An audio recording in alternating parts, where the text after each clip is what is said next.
James Comey hopes all of this controversy will remind people how deep that river of oppression runs through U.S. history.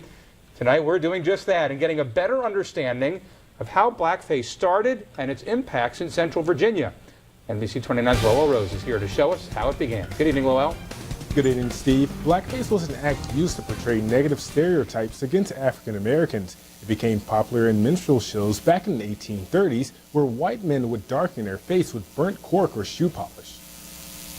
Amen, brother. This minstrel act was seen as funny entertainment for whites, but the history of this is nothing to laugh about. It's social control, easily.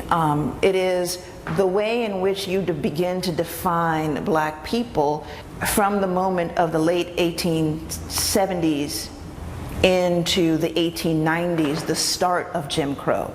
Andrea Douglas with the Jefferson School African American Heritage Center says blackface was used to define whites as rational and blacks as irrational. Describing black people as childlike and as lazy. And so the kind of stereotype that we begin to see even in the 1830s, and the 1830s are a moment when African American people are trying to even free themselves.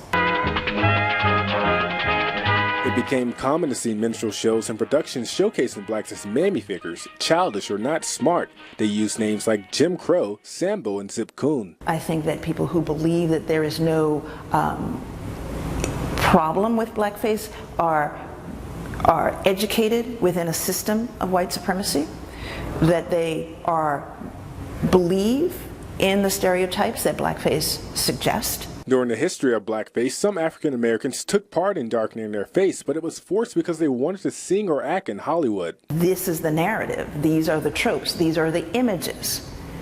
But I can guarantee that they did not walk around in their everyday life and go to parties dressed that way. The images of blackface also made appearances in UVA's yearbook called Kirks and Curls. For each one of the Southern state clubs, every single image of the Southern State Club was not a flag of this club. It was an image of a black face.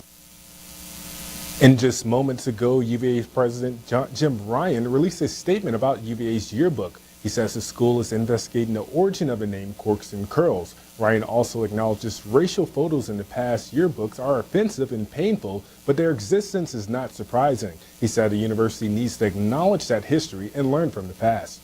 Lowell Rose live in studio tonight. Lowell, thank you.